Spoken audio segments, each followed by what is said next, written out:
Muy buenas, por fin, tras varios meses, he podido pues sentarme a grabar este vídeo. Sé que os lo debía desde hace muchos meses, que es cuando salió, bueno, muchos meses, un par de meses, sí, que es cuando salió este libro, pero entre verano, proyectos y demás, pues se ha retrasado, ¿no? Pero bueno, por fin me he puesto aquí de pie, mis mejores galas, para grabar este vídeo sobre el último manual así grande que salió, que es Battlecry, estos manuales que salen normalmente cada año y que nos traen nuevas opciones de ascendencias y sobre todo clases.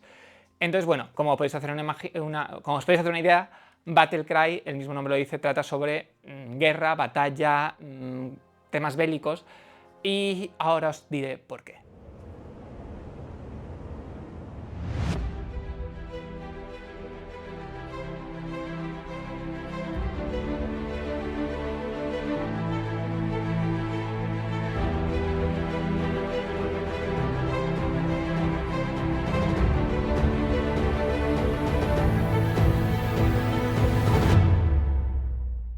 A raíz de los últimos acontecimientos del último año en Golarion, que fue la God's Reign, es decir, Gorun murió, las esquirlas dieron poderes míticos, hay como dioses, semidioses o pequeños dioses que están creciendo, etcétera, etcétera, por todo esto y por querer, digamos, este poder y por más cosas, están ocurriendo guerras y batallas en los diferentes territorios de Golarion, ¿no? Entonces, con eso introducen en este libro reglas y clases y opciones que ahora os contaré para llevar batallas, es decir, para realizar batallas, tropas, si queréis jugar una aventura que tenga que ver con algo bélico, pues tener opciones para hacerlo.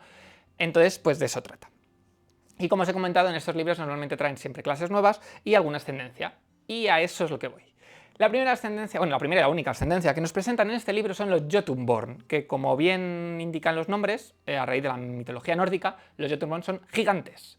Y en este caso son gigantes que existen desde hace muchísimo tiempo, cuando estaban los dioses y los titanes, y a raíz de su poder, digamos, que crearon los Jotunborn con una pequeña esencia de la creación que les permitía, pues eso, esculpir montañas, crear ríos, etcétera, etcétera. Los dioses dijeron, vale, muy bien esto, os vais a quedar aquí en este semiplano, en este cosa que hay entre el universo y el plano etéreo, si no recuerdo mal, y os quedáis aquí. Y cuando el mundo material, el universo, Golarion X, os necesite, porque ocurra un evento grande, pues venís. Entonces creo que la primera vez que vinieron fueron con Earthfall, con el Earthfall, y ahora con God's Reign han vuelto. ¿Qué pasa? Que han vuelto y ya no saben volver a su plano natal, entonces aquí están. Por eso digamos que es una ascendencia rara y que vuestro máster os tiene que dar permiso para utilizarlo. Algunas cosas, bueno, los Jotunborn son muy grandes, bueno, os pongo una imagen, azules, muy fuertes, y una cosa interesante que tienen es que tienen como unos hilos, unas sedas cosidas a su piel. Esto es porque ellos crían unas criaturas como cangrejos, crustáceos o algo así, que tejen, que se llaman Iverlal y Iblar. Y básicamente cuando ellos llegan a la adolescencia y pasan a ser adultos, digamos que un rito es que les cosan estos hilos, y digamos que lo que les da es como, les confiere otra vez un poco esa conexión mágica con la que nacieron. Los rasgos principales de los Iblar, de los Jotunborn, bueno, ojalá sea un Iblar. De Jotunborn, bueno, pues son grandes, tienen 10 puntos de golpe y tal, pero son de tamaño grande. Últimamente, en los últimos libros, nos han presentado varias ascendencias de tamaño grande, que está muy bien, pero yo tengo mis reticencias. Aquí hago un pequeño paréntesis para decirlo, para comentar mi opinión personal. Porque estoy dirigiendo una aventura, son 6 jugadores, 6 personajes, son bastantes, y uno de ellos es un minotauro. ¿Y qué pasa? Que como máster, es decir, lógicamente cuando llevas un personaje de tamaño grande, pues tiene sus pros y sus contras, ¿no? Igual que cuando llevas uno diminuto. Pero el máster lo que tiene que intentar cuando dirige partidas y aventuras es que todos los jugadores lo pasen bien, que no se frustren, entonces hay que pensar un poco en de todos los jugadores, de todos los personajes. Entonces, ¿qué pasa? Que cuando hay un personaje grande, las dimensiones que ocupa estorban en ocasiones, porque imaginaros un encuentro donde hay los personajes y están los enemigos, hay ciertos encuentros que, bueno, que si es una cueva, si es en el campo bien, pero cuando estamos hablando de sitios más cerrados, como puede ser una mazmorra o una casa, porque de hecho las últimas sesiones que hemos tenido han sido en una mansión, pues a mí como máster me obligan, para que no se frustre y el personaje pueda estar dentro de la batalla y no fuera, a hacer habitaciones grandes, que llega un punto en que no son verosímiles. Es decir, si yo en una casa tengo que hacer todo, habitaciones enormes para que entren todos los personajes porque hay un minotauro, pues me cuesta eso. Entonces, creo que ya basta con las ascendencias de tamaño grande. Es mi opinión personal, ¿vale? Pues que encima esto tiene más, pero bueno. Bueno, volviendo al libro. Los Jötunborg, con este hilo, esta seda mágica, pues digamos que pueden hacer que brille para que dé un pequeño de luz tenue a su alrededor, o lo pueden apagar, ¿vale? Eso es una de las cosas que tiene. Entonces, bueno, básicamente hay diferentes herencias de Jötunborg, como sabéis, puede ser un keeper, que básicamente es que estás dedicado a criar estos crustáceos, los Siblar, entonces tienes más a supervivencia y temas así, a sobrevivir en la vida salvaje. Luego hay otro que es el Plane Hopper, que básicamente es que te puedes mover entre planos a través de umbrales. Y para poder moverte eres un poquito más pequeño, es decir, eres mediano, gracias, de tamaño normal, básicamente. Luego hay otro que es que básicamente pues te has dedicado a contar las historias de tu clan, entonces tienes sociedad, eres guerrero, tus puños, que son bien grandes, hacen más daño, y luego tienes eres experto en, digamos, tejer o la seda, entonces digamos que tienes mejor crafting y demás. Bueno, no voy a entrar en todos los feats, pero en general es debido a esta creación, ¿no? Digamos, a este poder de la creación, esta esencia que tienen desde que nacieron, como os conté antes, son capaces de arreglar objetos, crear objetos de la nada durante un tiempo. Entonces eso viene, pues, en ese aspecto bien por si necesitáis algo en algún momento. Luego, debido a su enorme tamaño, pues son buenos agarrando con sus puños en plan, golpear el suelo para elevar, para saltar, ¿no? En plan, das fuerte y saltas del impulso. Cosas así. Y luego, bueno, esto en general, pero ahora lo que vengo a decir, que ya es como, Dios mío, no podría dirigir a este personaje, es que a nivel 17, digamos que hacen que su poder, su corazón de gigante, obtenga todo el poder que vivía dentro de él y se vuelve huge, es decir, enorme. Es decir, no me quiero imaginar un personaje de tamaño enorme en mi mesa. Basta, Paizo, basta. Bueno, y luego otros feats pues, que le permiten moverse entre planos y demás. Bueno, así un poquito, en general, como son los Jötunborg. Luego pasamos a trasfondos. Podéis imaginaros que como es un libro sobre la guerra, pues hay trasfondos que tienen que ver con pues cosas de la guerra, como por ejemplo carpintero de combate, mecánico de batalla, porque luego veremos que hay máquinas de asedio y demás, pues veterano, y luego hay cosas que es como revolucionario arcano, músico marcial, aeronauta, bueno, muchas cosas. Muchos trasfondos que tienen que ver eso, con este tema. Luego el libro viene, en determinadas páginas vienen como un poco como entrevistas a veteranos de guerra, o ya sabéis que siempre meten un poquito de lore en todos los libros, pues eso estaba bien, ¿no? Que te metan como diarios y te pongan un poco al día de lo que está ocurriendo en Golarion a raíz de estas batallas. Luego pasamos a las clases. Tenemos dos clases nuevas. Una, el Commander. El Commander es, bueno, os conté lo que hace, básicamente su principal atributo es inteligencia, porque se dedica a dar órdenes a sus aliados, que tienen un nombre que ahora os lo diré. Las cosas principales, digamos, las habilidades, las aptitudes más características del Commander es que tiene un banner, tiene un estandarte, que es, pues imaginaos un trozo de tela o algo así, que puede poner consigo, puede llevarlo en un arma, puede llevarlo, pues, tiene que llevarlo cerca de él. También es verdad que luego creo que puede clavarlo o luego tiene en el suelo. Y básicamente es que en una aura alrededor, mientras tenga el estandarte, en una aura alrededor del Commander, a 30 pies, todos sus aliados tienen un +1 a sus tiradas de voluntad contra miedo, ¿vale? Esto me suena a... ya hemos visto en alguna clase algo igual.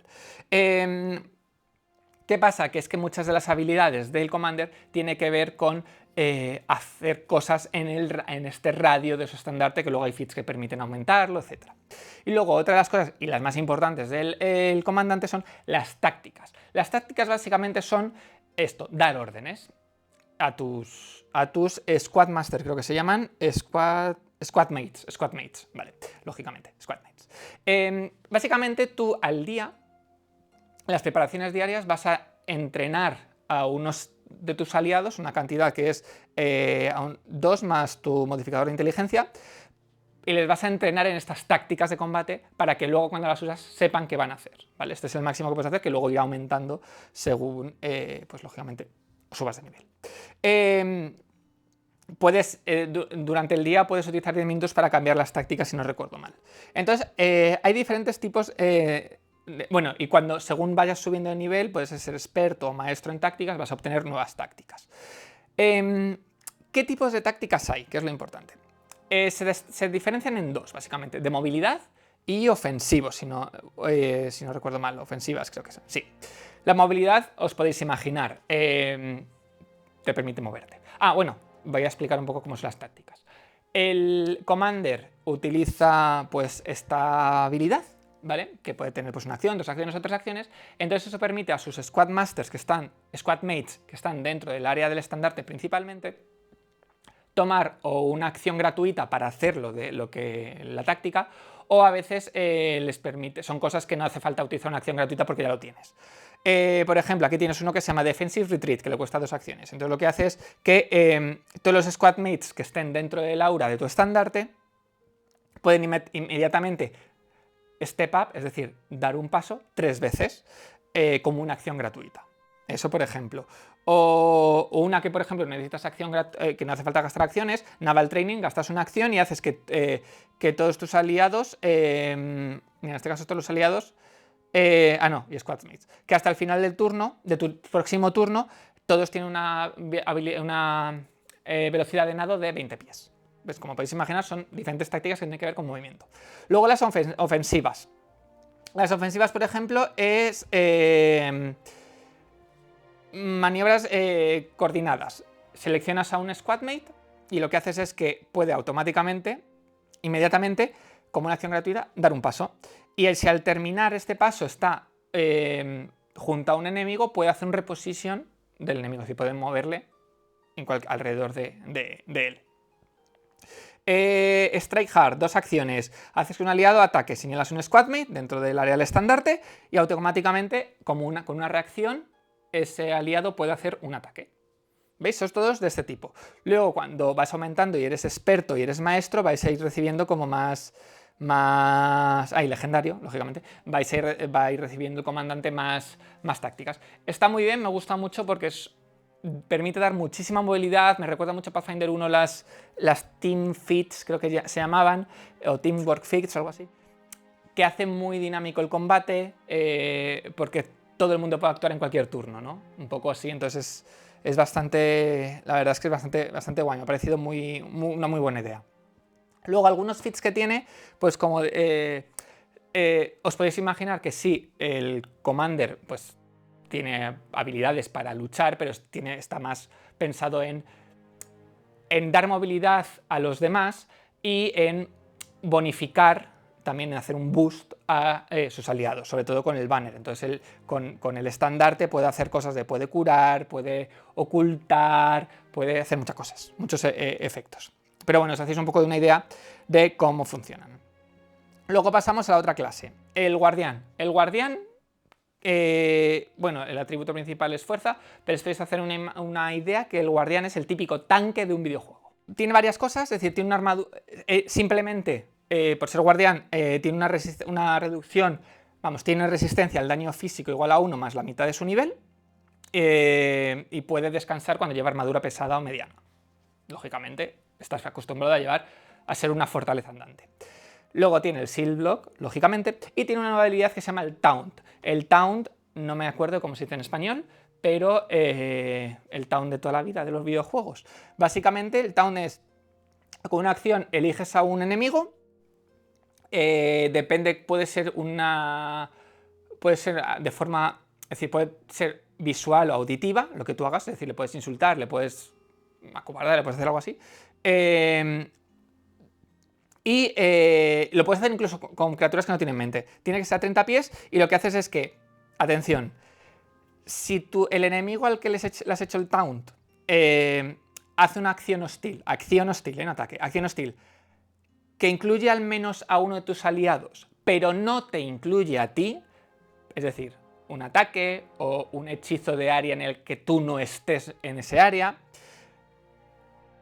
obtiene ese enemigo un -1 a sus tiradas de ataque y DCs para esa acción que haga, y además está off guard, es decir, desprevenido, hasta el final, hasta el inicio de su próximo turno, ¿vale? Es decir, no es el taunt normalmente en los videojuegos, lógicamente, porque es diferente, como es el rol.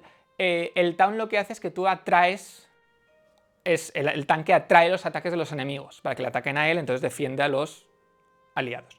En este caso no está haciendo eso, está haciendo una penalización cuando no te atacan para hacer que no sufras penalización cuando te ataque, ¿no? Es técnicamente lo mismo, pero sin ser lo mismo, ¿no? Está bien porque no estás obligando al enemigo a atacarte, él decide lo que quiere hacer. Luego, el guardián tiene unas técnicas que básicamente es ayudar a los aliados a que estén a salvo. Una de ellas es Ever Ready, que básicamente es que al principio de cuando tira iniciativa tiene una reacción, y esa reacción la puede usar únicamente para feats, para acciones que sean feats del guardián. Y luego tiene interceptar ataque, que básicamente es que si un aliado a 10 pies va a sufrir daño físico, tú te pones y sufres tú ese daño en vez de tu aliado. Bueno, sufres el golpe y tiene en cuenta tus resistencias y tus defensas para reducir ese daño, pero lo sufres tú. En general, todo lo que tiene que ver con las dotes, perdón, que no me salía. Las dotes del guardián, pues os podéis hacer una idea, que es mucho de escudo, mucho utilizar escudo, mucho interponerse, mucha vida, mucho aguante, y el taunt, pues hacerla más distancia y demás. Es decir, no voy a entrar en y tener posturas para, pues eso, siempre para dar defensa a los aliados y para comerte tú el daño en vez de tus aliados. Eso es un poco, en general, como es esta clase. Me parece curioso porque me gusta mucho la ilustración que os pongo del guardián, pero entiendo que a lo mejor lo han hecho un poco para huir del estereotipo, es decir, de no poner escudo, que no lo estoy diciendo. Yo me imagino guardián con escudo. Entiendo que es eso, intentar salir del estereotipo, pero como tantos feats tienen que ver con el escudo, porque muchas tienes que utilizar el shield block, es decir, con escudo, se me hace raro. Es decir, como, si me pones tantos feats con el escudo, ¿por qué no tienes esto con escudo? Luego sí es verdad que en todos los típicos que te ponen ejemplo guardián, todos tienen escudo. Pero el icónico no lo tiene, se me hace un poquito raro, pero bueno, es súper guay las ilustraciones porque Wayne Reynolds es que es increíble. Bueno, pasamos a lo siguiente. Aquí empiezan los arquetipos. Hay varios arquetipos de estas dos clases y luego hay arquetipos de clase, es decir, de multiclase creo que se llaman, que básicamente necesitas tener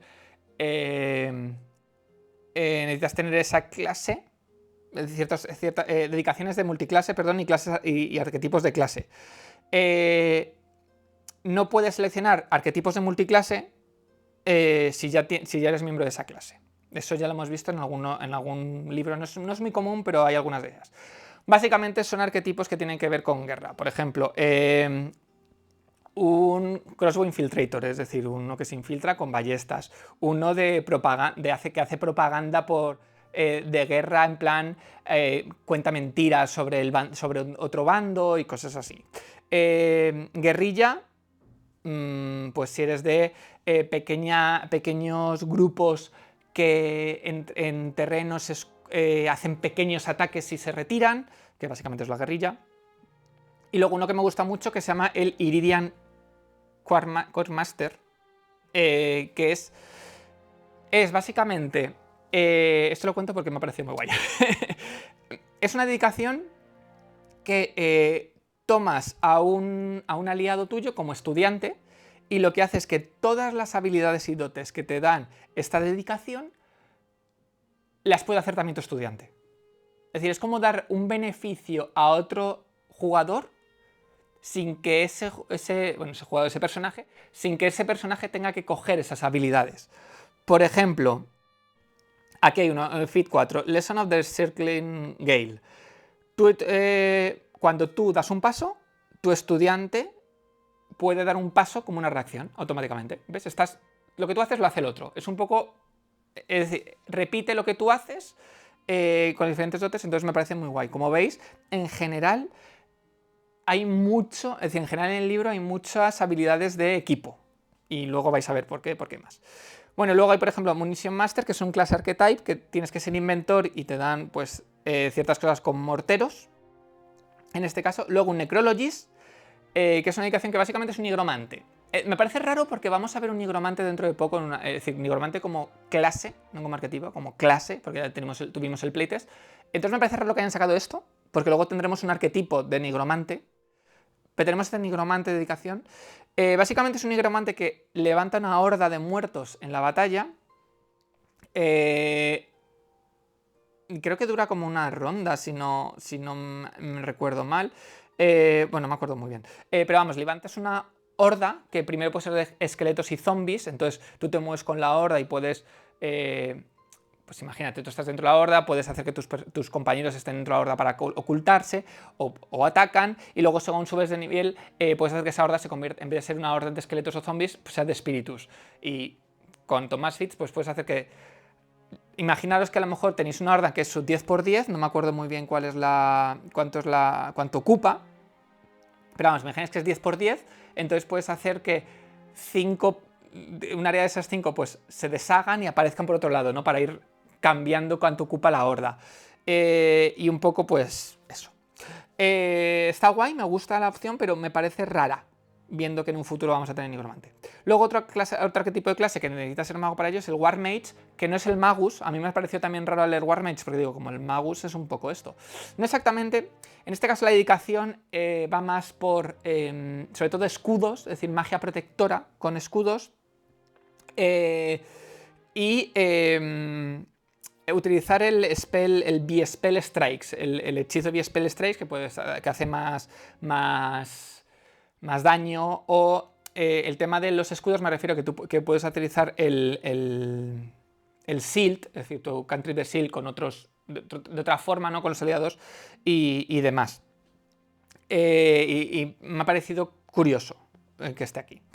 Bueno, luego nos introducen otras opciones de personaje, como el caballero, el campeón, el sorcerer, el summoner. Hay algunas aquí que todavía no hemos visto cómo van a... El taumaturgo, por ejemplo. Cómo están hechas en el remaster. No sabemos todavía cuándo va a ser. Ah, sí, creo que el Dark Archive ya han dicho que va a salir. El Dark Archive va a salir, creo, el año que viene. Lo que no sabemos nada es el Secrets of Magic. Yo tengo mis teorías, no sabemos cuándo saldrá, pero bueno. Luego, otra cosa que han sacado, una opción que me parece muy guay, que son los followers, los seguidores, si no hablamos de los followers de redes sociales. En este caso, un seguidor es básicamente tener un recluta que va contigo, un escudero, y está muy guay porque te permite, pues como en los videojuegos cuando vas solo y contratas un escudero, como el Diablo que antes hacía, te permite pues llevar a lo mejor un guerrero o un médico de batalla o un arquero contigo, y que según subes de nivel, él va subiendo de nivel. Meten opciones de las problemáticas que pueda haber con otros jugadores si tienes un personaje más, porque al final funciona entre comillas como un compañero animal, pero no es un compañero animal porque es un humano, generalmente es un humano, luego te permiten elegir otras ascendencias, entonces puede tener mucho peso, ¿no? Entonces te dice como un poco llevar esto. Pero básicamente es eso, tienes seguidores y mira, tipos de seguidores que hay: un berserker, un médico, un scout, un sharpshooter, es decir, como un disparador, un escudero y esto. Para poder tener un follower, llevar un follower, necesitas tener un arquetipo que es el arquetipo de capitán. Puedes llevar hasta 4 followers, que me parece una exageración. Pero entiendo que a lo mejor es una buena forma para partidas donde a lo mejor no hay 4 jugadores, que es lo perfecto, pues metes un follower y ya lo tienes, ¿no? Aunque necesitamos un médico, pues tenemos un follower médico. Luego nos introducen pues hechizos. Hechizos, lógicamente, Battle Magic, magia que tenga que ver con orientado a la batalla. Y unos hechizos que yo creo que ya hemos visto en algún sitio, pero no recuerdo bien porque tengo muy mala memoria, los Incarnate Spells.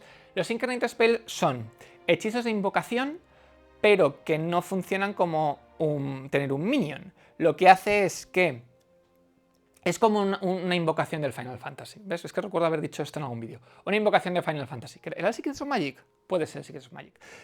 Básicamente, tú lanzas el hechizo, entonces aparece una tropa de, por ejemplo, de ejércitos no muertos, como en Señor de los Anillos, o una cosa bestial, que cuando llegan hacen un efecto, es decir, tienen un arrive, que es cuando llegan tienen un efecto, y en el próximo turno pueden moverse y luego tienen el depart, la otra habilidad que es depart, que hacen otra cosa. Entonces llegan, hacen una cosa, se mueven, hacen otra cosa y se piran.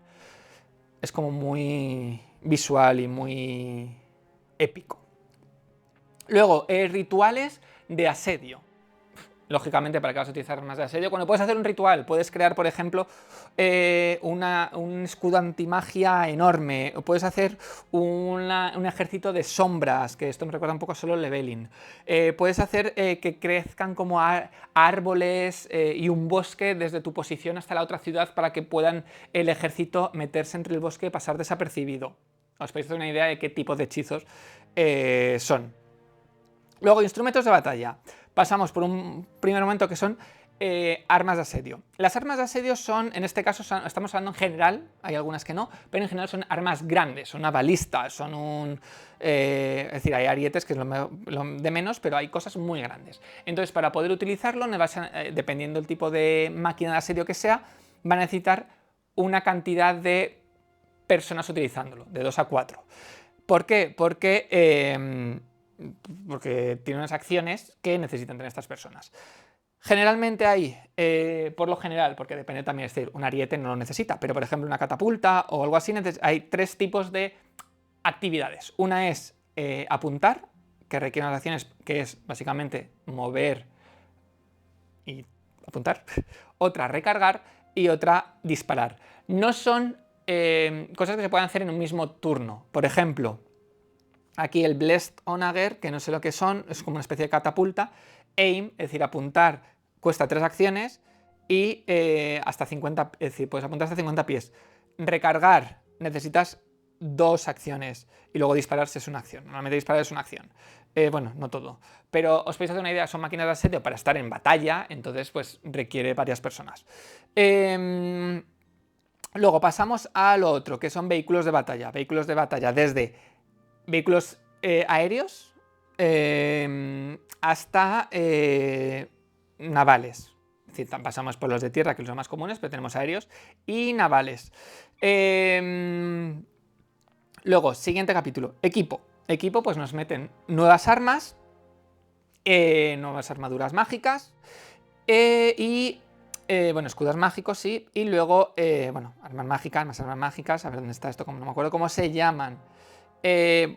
Los whetstones, esto. A ver, yo creo que ya... Esto es como contraproducente para lo que voy a decir, pero hay como demasiados objetos mágicos y yo ya me hago un lío. Porque los whetstones es un nuevo objeto mágico que básicamente es un talismán, pero que la única diferencia es que no necesitas ponerlo antes. Es decir, los talismanes lo tienes que afix antes y los whetstones lo puedes usar en el momento, que es como una piedra o algo así que frotas contra el arma, entonces el arma tiene efectos nuevos. Es como... ¿Por qué otro nombre para otra cosa que es exactamente un talismán, no? Pero bueno. Pues básicamente es eso que os he contado. Son pequeños objetos consumibles que lo podéis utilizar lo activamos con una acción y normalmente es eso. Tienes que tener en un lado la whetstone, en otro lado el arma, en otra mano el arma y la frotas y ya está. Haces un frotí y ya lo tienes. Luego, banners. Lo he dicho antes, estandartes. Los estandartes del Commander funcionan de una manera, pero aquí también tenemos estandartes que básicamente pues lo podemos fijar en un arma, como he dicho, tenerlo, entonces son estandartes mágicos, lógicamente, entonces nos dan un efecto de aura diferente. Más objetos mágicos que son pues eso, para objetos de guardarlos y tal. Y luego pasamos a el arte de la guerra. En este caso nos habla de cómo dirigir campañas bélicas, es decir, campañas que tengan que ver con grandes tropas.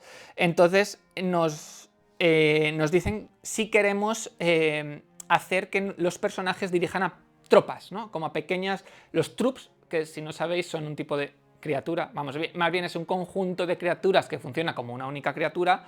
Entonces básicamente aquí se llaman skirmish warfare, ¿vale? Este tipo de reglas. Básicamente es, elige un líder, va a tener una tropa, entonces el líder se mueve con la tropa y va a tener 5 acciones. Estas 5 acciones puede dividirlas en 3 y 2. El líder puede tomar 2, puede elegir al principio si tomar 2 o 3 y el resto, la tropa va a tener lo restante. Entonces son para dar órdenes, porque al final son tropas que ya están prehechas, es decir, son tanto tropas del libro del Monster Core como tropas que vienen aquí. Entonces son acciones que pueden hacer ellos o puede hacer el líder. Lógicamente si tienen el líder pues van a poder hacer más cosas, ¿no? Son como efectos que si tú estás con la tropa durante un día enseñándoles cosas, pues vais a tener unas habilidades adicionales que no. Una cosa que me hace gracia es que, claro, si por ejemplo en la guerra muere el líder, ¿qué pasa? Pues aquí hay un cambiar de tropa, que básicamente es consigues liderar una nueva tropa.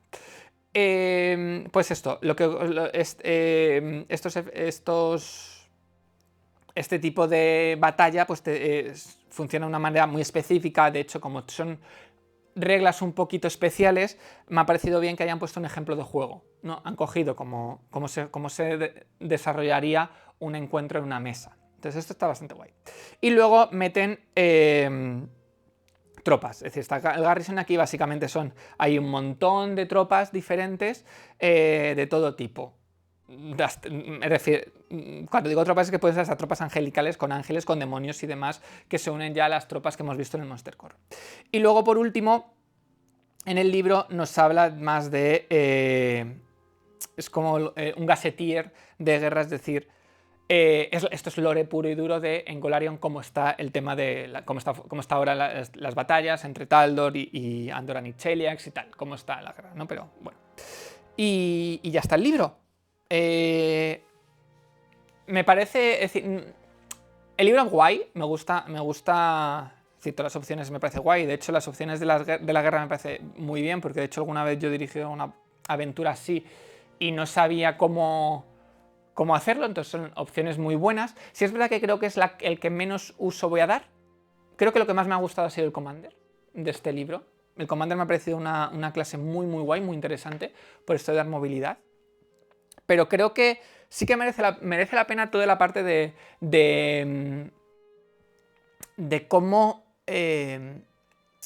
estas opciones de skirmish, ¿no? Estas opciones de, por ejemplo, yo imagino una aventura que sea pues una guerra, yo que sé, contra demonios contra ángeles. Entonces hay diferentes puntos en los que hay máquinas de asedio, entonces cada personaje lleva una tropa y